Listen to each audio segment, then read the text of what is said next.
Aloha and welcome back. This is going to be a quick video on how to get your Starlink satellite dish installed on your roof, as well as connect your own home router or mesh network. We just got our Starlink and it's working excellent, so it's time to put it up top.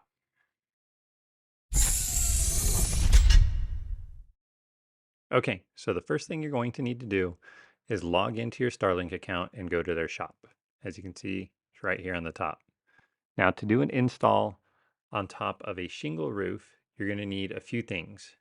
Uh, First thing you're going to need is this flashing mount. Now, I'd say it's not absolutely necessary, but if you want the most waterproof ability of it, and you also want some storage for the extra cable that you might have, this is the way to go. As you can see here, this mount includes a base that sticks up a little bit, and under that you can hide away your extra cord because the Starlink does come with an extremely long cord to go from the dish to the router. So you'll need that flashing mount. On a side note, this is their mesh Wi-Fi router. This is $130. So if you wanted to add additional coverage at your house, you'd want to buy one of these. Or a better way to go is to get their Ethernet adapter if you already have a mesh Wi-Fi system, which is what we did. So to recap, you'll need the flashing mount. You do not need that mesh Wi-Fi router unless you already don't have mesh. You probably won't need it because their router that's included is actually pretty good and has some pretty good range.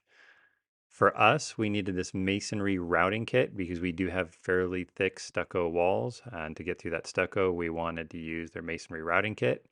This kit does include all of the drill bits, grommets, cable holders, everything you'll need to go through your wall. It's actually very inclusive and the drill bits are very robust. The third thing you'll need is this pivot mount.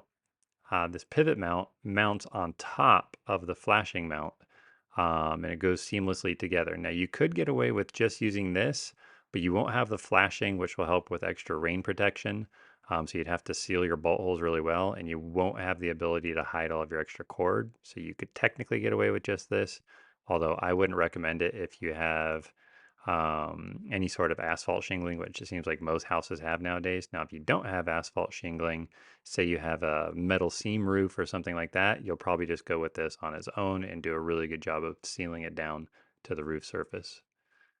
The last thing that we bought was this Ethernet adapter. It is only $25.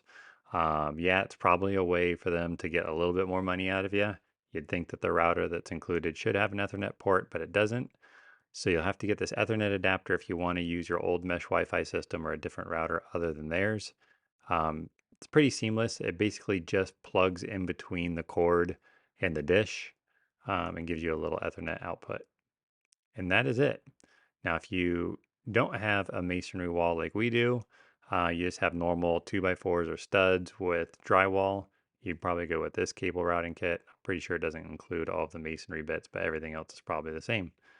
So let's get to a few pictures of the install. All right, a little update on the installation. Sorry if there's a bit of wind noise. It is noisy up here and there's a busy road next to this house. As you can see, we have the flashing basin. Um, Fairly easy. I would say that the instructions from SpaceX are missing just a few little, I call them important items. They are definitely minimalist to the max. An example of that has to do with these two screws that hold the mounting base onto that flashing cap, I'll call it. There's some sealing washers that go on the underside between the bolt uh, and the nut, and the instructions actually doesn't say that they're supposed to go there. It doesn't mention them at all, but you can kind of see them in the picture. So if you're going to do this installation, you have to have a little bit of know-how or some common sense because they definitely leave it very minimal. Same thing with tucking this under the flashing there. Um, I think it is 5 of the 7 screws actually that hold the flashing into the to the roof are covered by the shingles when you pull them up. So you have to be really careful when you pull those shingles up so they don't crack. You need to pull them up far enough to get the bolts in. And then the sealant that you see around it on the picture that SpaceX provides, it's just like a squiggly line that goes around the top of it. It doesn't exactly explicitly tell you where you're supposed to seal, So we've sealed it all around the edge of that shingle, also all the way on the underside of that shingle to reattach it down after you pull it up. All the way around the edge here is sealed. Um, and then under all the shingles is sealed as well. Again, just not very clear. Being flashing, it shouldn't matter too much. No, even if you didn't put sealant, all the water should drain down and around, but a little extra precaution never hurt, especially we live in one of the rainiest places in the United States, so you gotta just be careful. Little bit of stinging rain and big old fat rain. Over here, it is actually pretty slick. So I've got tape holding that grommet down, but the kit that's in that you buy to get the wire through stucco or concrete or bricks included everything you needed. The big drill bit worked exceptional. One cool thing that it came with is this. This sucker is what you use to feed the cable through, and this attachment on the end, blurry right there, the end of the SpaceX satellite cable, it's tucked right there, actually fits into it perfectly. So it's well designed. It pulls the cable right through the wall, and then it comes with those two grommets, one on the inside, one on the outside, that kind of seal the weather from getting in. And they also include your very own tube of SpaceX silicone. That is hilarious. You get SpaceX silicone. Wonder if this is what they use on the rocket ships. Anywho, we're going to finish connecting up the dish right now, and then we'll see how the mesh system works. See you in a sec. Okay, so we've got it all installed. The Starlink dish is mounted onto its base. The cap is on the flashing. The wiring is all tucked away underneath there. So inside there, there's at least 20 feet of cord. And that's the benefit of not just using the basic mount, but also using the flashing kit, because it includes that kind of pocket under there that you can easily store 20 to 30 feet of extra length of cord in. Pardon the mess, I still have to clean up a little bit. We've got the wire pinned down. Each of the little holes that pin it down are all sealed. So that goes into the house right there, upstairs master bedroom. Now it's completely facing the wrong direction right now. It is facing that is due west, and it should be facing due north. So when we power it up, we'll see if it reorientates itself in the right direction and gets a good signal. My best guess where it's at right now should not interfere with that roof.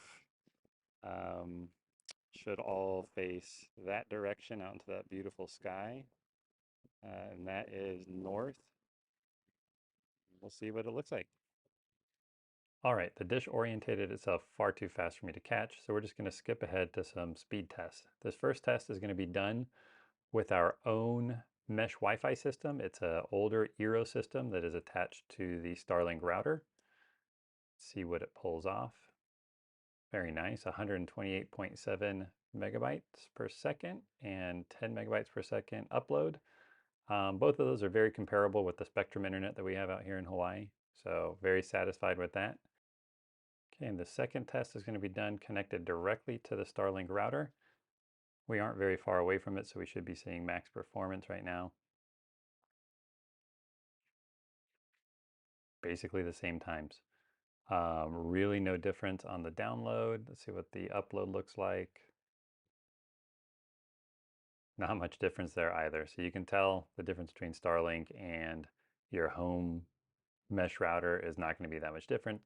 The difference is with the mesh router, we can now use it all over the house and not have to buy the $130 mesh router that Starlink will sell you. We could buy the $25 adapter cord and use our existing system with all of our existing passwords and network names, so it's much more convenient. All right, and the very last thing we're going to do here is I'm going to show you a quick look at the visibility. Now, if you're not familiar with the Starlink app, it does have this pretty cool feature called visibility. And when you click on it, it'll give you an idea of any obstructions that your satellite dish has had. I think it's over like the last 6 hours. So we mounted our Starlink on our roof here, and over to the left on the west, we do have a bit of an overhang from a second level roof. And it looks like you can see there's like 3 dots, 4 dots of obstructions. That's probably just the very corner of that. So we mounted it in the correct spot. I don't know what these ones down low would be. That probably was at times clouds or something. I really couldn't tell you. But in general, our Starlink is getting a very, very clear signal up into space. And as you can see here, it faces due north, and sometimes it looks like it faces directly up or it's looking for signal directly up. But it's essentially most of the time facing due north. Sometimes it's almost facing directly north or it's getting signal directly north. As we rotate around here, yes, very clear. This is what you want to see when you do a Starlink installation. You want to see a clear view, no obstructions, looks great. Um, Excellent. And that's about it. So thanks so much for watching this video. If you like these short videos, do us a huge favor. Please subscribe. We're only going to do short videos. It's going to be all about technology, our homesteading, how we live our life here in Hawaii. There's going to be some travel coming up, how we try to travel for cheap and get to see incredible places all around the world. There'll be some airline reviews on our seats that we get. Just a bit of a mishmash, but again, they're all short, very informal, and hopefully informative. So click that subscribe button, hit alerts, and we will see you later. Mahalos.